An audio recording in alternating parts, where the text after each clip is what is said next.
nebaza Allah oyakyusa embeera oyo yankyusa okunzija mu ddiini eyitibwa for God and my stomach kananziza mu ddiini ey'Obusiraamu nga ye ddiini Allah gye yatuma nayo bannabi bonna nga nabi w'enkomero ye Nabi Muhammad sallallahu alayhi wasallama.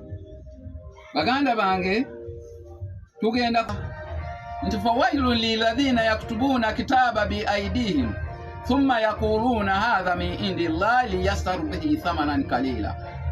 Okubonaabona kuli kwabo abakwata ekalamu n'emikono gyabwe ne bawandiika ekitabo kyabwe ne balyoka bagamba abantu nti gano ge mazima agavudde wa Katonda. Fawailun lahum mimma katabat, naye okubonerera kuli kubbo kwebyo bye bawandiika. Bwe tugenda mu kitabo ekya Yeremiya essuula 8 n'akanyiri ak'omunaana kagamba nti mwogera mutya nti tulina amazima n'amateeka ga Katonda gali naffe, naye laba ekalaamu ey'obulimba ey'abawandiisi ewandiisa ebitali bya mazima. Tugenda kulaba ebitali bya mazima bye biriwa ku bitabo ebibiri, Qur'ani ne Bayibuli. Bantu ki abagoberera ebyo Allah waawe bye yabawa mu nsi muno mu bitabo ebyo ebibiri? Ntuuse nina obudde butono ddala, nsaba ompeeyo akaseera tubeeko bye twogera. Muzeeyi waffe manyi nti bye ngenda okwogera biyinza okukunyiiza, naye si kigendererwa kyange kukunyiiza, naye nsaba Katonda kubikkula amaaso otegeere kye njogera nga kye kituufu.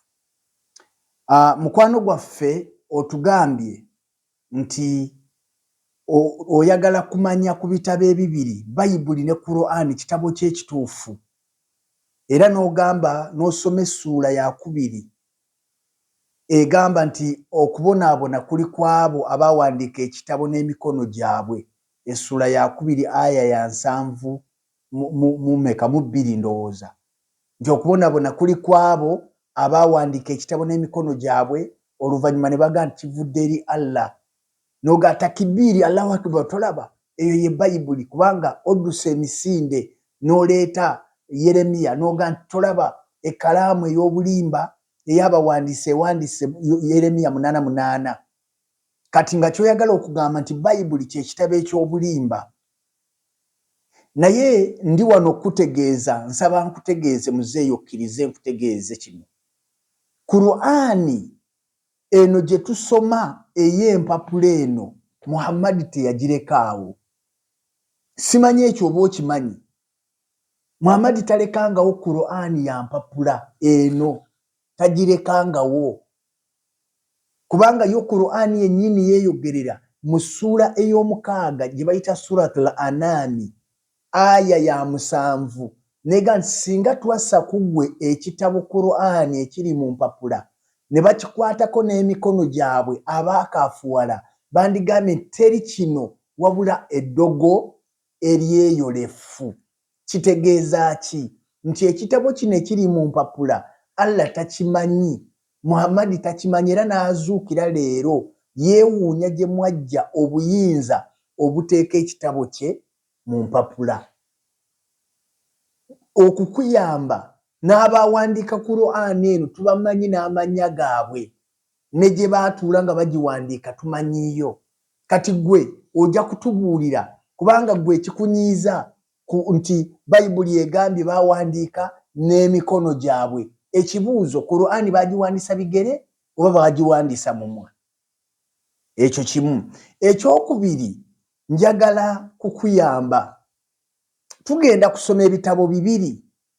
Ngenda kusoma Qur'ani eno, nsome ne Bayibuli. Ku nsonga y'emu ombuulire kiriwo ekitabo ekituufu ekyogedde amazima. Nkulaba oli musajja mukulu, oli mu myaka gy'amagoba, ekifo ky'okulabirira abazzukulu oli mu kutankuula ntalo za ddiini oba ez'enzikiriza. Nkute Bayibuli, ngenda kusomamu ebyawandiikibwa bibiri, male nsome aya ya Qur'ani. Kati gwombuulire ku bitabo bino byombi kiriwa ekituufu, kiriwa ekyogera amazima, kiriwa ekirimba. Bikkula nange mu Yobu essuula ye 12 olunyiri olw'12 lugamba bwe luti amagezi gaba n'abasajja abakadde n'okutegeera kuba mu kuwangaala ennaku ennyingi. Wuliriza, amagezi gaba n'abasajja abakadde n'okutegeera kuba mu kuwangaala ennaku ennyingi. Eyo Bayibuli. Bikula awalala mu kitabo ky'Engero essuula ya kumeka? Essuula ya 29. Katubikule mangu mangu. Essuula ya kumeka? Essuula ya kumeka? Kandabe wano essuula ya kumeka? Kambikulewo mangu wano. Essuula ya kumeka? Essuula bassebo ne bannyabo ya 16. Essuula ya 16. Ngero essuula ya 16 olunyiriri olw'31. Ngero essuula 16. Yobu 12:12 agaye nti amagezi gaba n'abasajja abakadde n'okuwangaala oba n'okutegeera kuba mu kuwangaala okungi.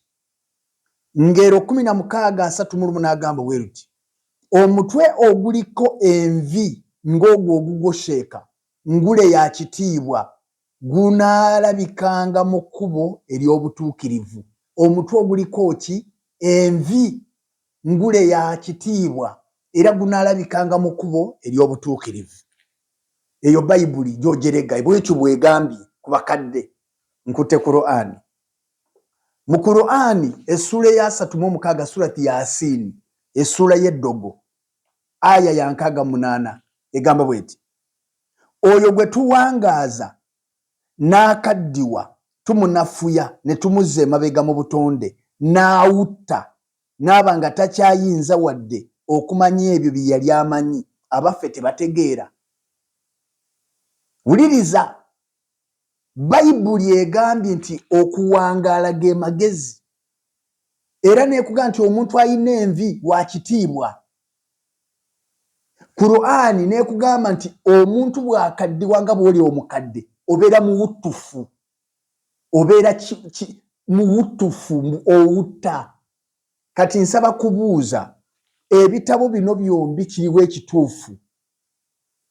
Mbuuza gwe muzeeyi, Bayibuli egambye nti olina amagezi olw'okubeera n'envi n'olw'okukaddiwa, ne Qur'ani egambye nti bw'okaddiwa wawutta. Kiriwo ekituufu ky'okkiririzaamu? Kiriwo ekyogedde amazima ku bulamu bwo? Qur'ani egambye nti wawutta. Bw'ogamba nti Qur'ani ntuufu wawutta, kitegeeza togibwako hadisi ne bwe ziba kooti za shari'iya toyinza kuwaayo bujulizi kubanga omuntu omuwuttufu tasobola kuwa bujulizi. Bw'ogamba nti Bayibuli y'entuufu kitegeeza Qur'ani tugisuule. Weetereze jamaa, weetereze ng'obudde bukyali, weetereze. Kino ekitabo ky'oli mu kuwaana kijjudde akavuyo kangi. Oyinza otya okujja abantu ku kitabo kya Katonda obayingize mu bitabo by'ensanafu? Basome surati Nahali, essuula y'enjuki. Basome surati Namuli, essuula y'ensanafu. Basome surati Lijjinni, essuula y'emisambwa.